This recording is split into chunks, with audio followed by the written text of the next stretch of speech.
बचपन से हमारी सबकी ये प्रोग्रामिंग करी गई है, बचपन से ही, कंपटीशन की और कंपैरिजन की। स्कूल में कंपटीशन, घर में कंपटीशन, भाई बहन का आपस में कंपटीशन।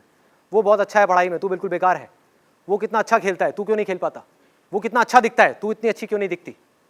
कंपटीशन एंड कंपैरिजंस, इससे हुआ क्या, हमारे माइंड की प्रोग्रामिंग हो गई। हम चाह करके भी इस दुनिया को बिना किसी कंपटीशन के, बिना अपने आप को किसी और से कंपेयर किए देख ही नहीं सकते।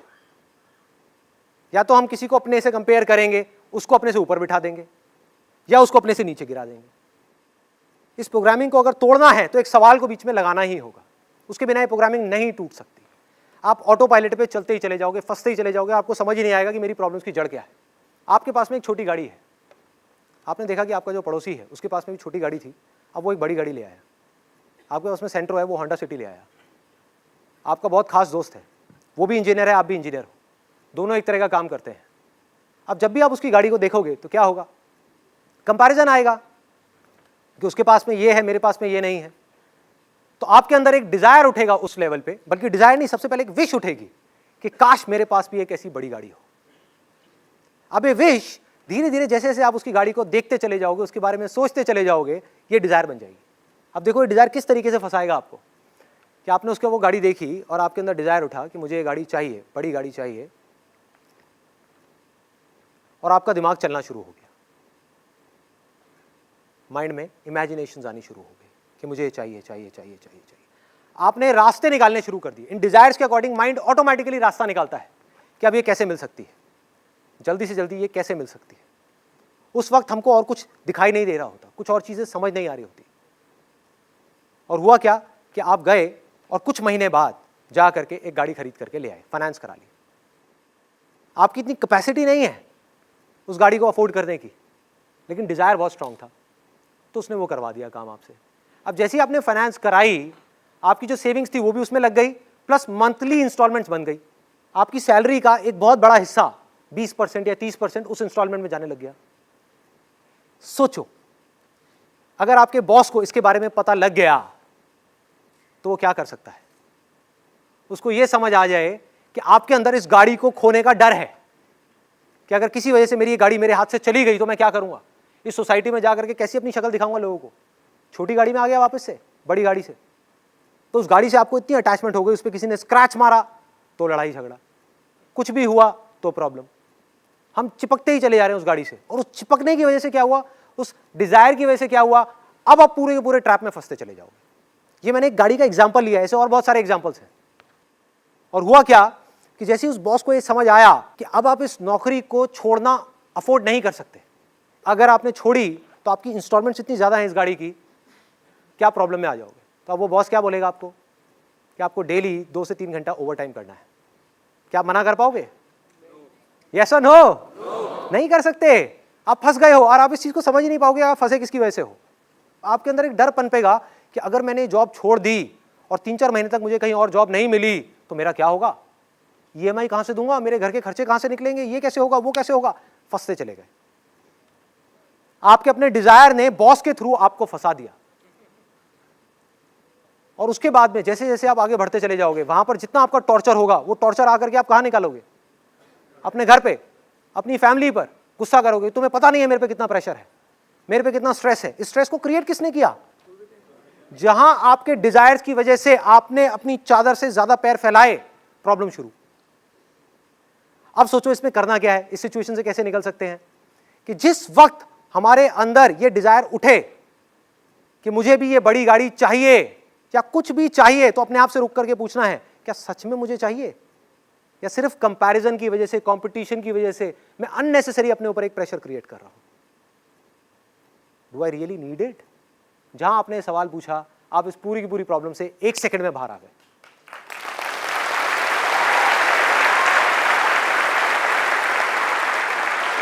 आपकी इंटेलिजेंस बीच में आ गई, वो आपको बचा सकती है। डिजायर को उठने से पहले ही आपने खत्म कर दिया। आपने कहा मुझे गाड़ी नहीं चाहिए, मुझे आजादी चाहिए, आई नीड फ्रीडम। कि अगर मुझे उस जॉब में मजा नहीं आ रहा और मुझे लात मारनी पड़े उस जॉब को, तो मैं 1 सेकंड भी ना लगाऊं, लात मार दूं। मुझे एक स्ट्रेस फ्री लाइफ चाहिए, मुझे एक टेंशन फ्री लाइफ चाहिए, इन सब में कोई ट्रैप नहीं है। जहां हम चीजों से जाकर के जुड़ गए वहां पे ट्रैप ही ट्रैप है, सारी की सारी प्रॉब्लम्स है। करना क्या है उस सिचुएशन में? उस गाड़ी को छोड़ना है। क्या प्रॉब्लम है? गलती कर दी, गाड़ी ले ली बड़ी, बेच दो, छोटी गाड़ी ले लो, सारी प्रॉब्लम सॉल्व। लेकिन हमारा दिमाग कभी इस डायरेक्शन में जाएगा ही नहीं। सारा का सारा जो खेल है वो मन का है। मन है प्रॉब्लम। लोग कर क्या रहे हैं? अपने मन की सुन रहे हैं, मन से प्यार कर रहे हैं, भगवान से डर रहे हैं। करना क्या है? इसका उल्टा, भगवान से प्यार करना है और मन से डरना है।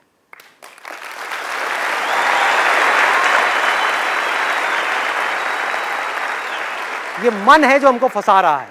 ध्यान से पकड़ो। बीमार हो गए, ये मत सोचो कि बीमार हो गए और जाकर के भगवान के सामने बैठना है। ये सोचो कि मैं बीमार क्यों हुआ। क्योंकि जब मैं किसी शादी में गया या जब जाता था कहीं पर भी, तो इतना सारा खाना देख करके मुझसे रहा नहीं जाता था। मेरा मन करता था कि मैं सब कुछ खा लूं। तो हमने क्या किया? अपने पेट की भूख को मिटाने की बजाय अपने मन की भूख को मिटाने की कोशिश करी, जिसकी भूख कभी मिट ही नहीं सकती।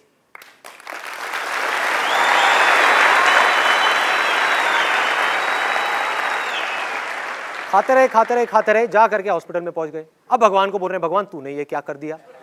अरे वो भी हंसता होगा, वो कहता होगा भाई कर क्या रहा है तू, देख तो सही तेरा मन तुझसे क्या करवा रहा है। इस मन को वश में करना है। मन क्या है? डिजायर्स और अटैचमेंट्स, दैट्स इट। आप खुद एक चीज से या एक सिचुएशन से या एक इंसान से अटैच हो जाते हो, जहां आप उसके साथ में चिपक गए तो क्या होगा? उसका सुख दुख आपका सुख दुख बन गया। वो मिला तो खुश, नहीं मिला तो परेशान। किसने कहा है चिपकने के लिए? फॉर एग्जाम्पल, अगर आपको उठा करके आपकी गाड़ी की वजह से आपके बॉस ने एक पिंजरे में डाल दिया, पिंजरा ही हो गया ना, कि ना आप उस जॉब में मजा आ रहा है आपको, ना उसको छोड़ सकते हो ना कर सकते हो। बेमन के किसी काम को करोगे तो क्या तरक्की करोगे उसमें? कहां आगे बढ़ोगे? काम का असर किस पे आएगा? रिलेशनशिप्स पे आएगा। सब कुछ जुड़ा हुआ है और हम फंसते ही चले जाएंगे। हमें बनने के डिजायर्स पैदा करने हैं कि मुझे कुछ बनना है, जो भी मैं आज हूं उससे बेटर बनना है। मैं एक पेंटर हूं तो मुझे एक बेटर पेंटर बनना है, मुझे और चाहिए। ये खतरनाक डिजायर है।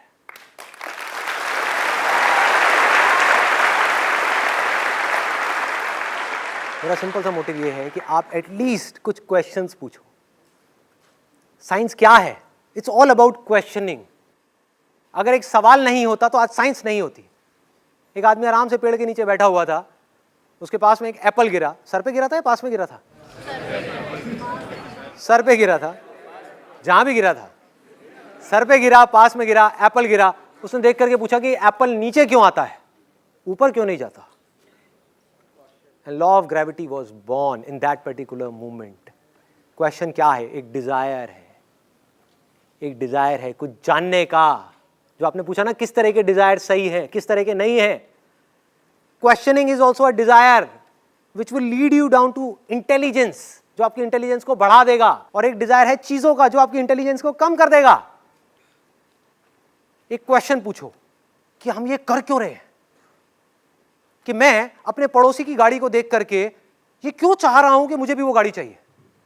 ये मेरा अपना डिजायर है या बचपन से मेरी ऐसी कंडीशनिंग हुई पड़ी है, बचपन से मेरी ऐसी प्रोग्रामिंग हो गई है, competition competition competition, comparison comparison. क्या उस गाड़ी में बैठने के बाद में बहुत मजा आने वाला है? क्या वही जिंदगी है या जिंदगी कुछ और है? पिंजरा जैसा मर्जी हो, सोने का भी हो, है तो पिंजरा ही ना भाई।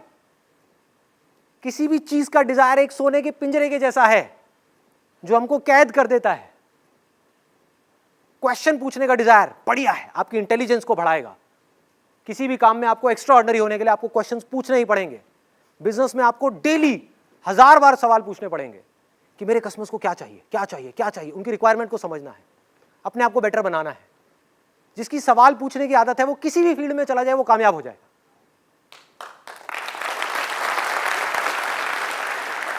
उसको कोई रोक नहीं सकता।